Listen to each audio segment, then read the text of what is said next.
हमें बहकाते हैं, और जब वो भी नहीं समझ में आता है तो हमें खरीदने की कोशिश करते हैं। करते हैं कि नहीं करते हैं? मेरी बात से सहमत है तो हाथ उठा के बताइए कि मैं सही बोल रही हूं। करते हैं कि नहीं करते हैं? आज ये एनडीए की सरकार भारत की जनता के खिलाफ काम कर रही है कि नहीं कर रही है? राहत इंदौरी जी ने बड़ा ही अच्छा शेर कहा था, आपके सामने रखूंगी। आज एनडीए की सरकार हमारे खिलाफ है। उन्होंने कहा था, खिलाफ होते हैं तो होने दो, खिलाफ होते हैं तो होने दो, जान थोड़ी है, ये सब इनका जो नाटक है सिर्फ धुआं है। तो उन्होंने कहा था, ये सब धुआं है, आसमान थोड़ी है, आसमान नहीं है, ये सब धुआं है। ये बीजेपी जो दिखा रही है ये सब धुआं है, आसमान थोड़ी है।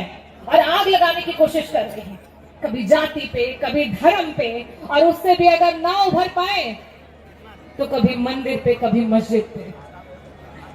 तो वो ये नहीं समझते कि लगेगी आग तो आएंगे कई घर जद में, जब लगेगी आग तो आएंगे कई घर जद में। यहाँ पे सिर्फ हमारा मकान थोड़ी है, यहाँ पे सिर्फ हमारा मकान थोड़ी है।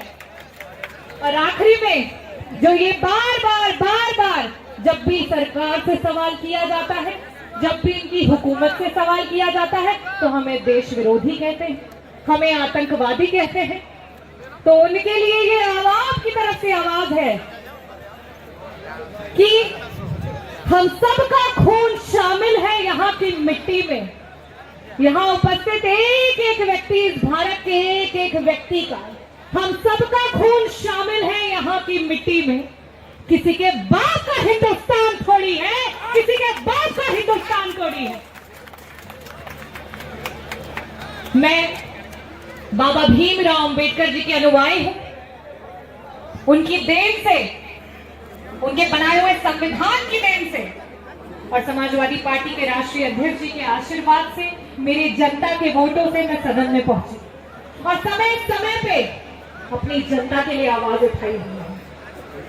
और आज आप लोगों के बीच में हूं तो यही कहना चाहती हूं कि चाहे हम गरीब हो, चाहे हम अमीर हो, चाहे महिला हो, चाहे हम पुरुष हो, चाहे युवा हो, चाहे वृद्ध हो, चाहे किसी भी जाति के हो, किसी भी धर्म के हो, लेकिन बाबा साहेब ने एक अधिकार दिया, वो है एक वोट का अधिकार। दिया कि नहीं दिया? हाथ उठा के बताइए, एक वोट का अधिकार दिया कि नहीं दिया हमें?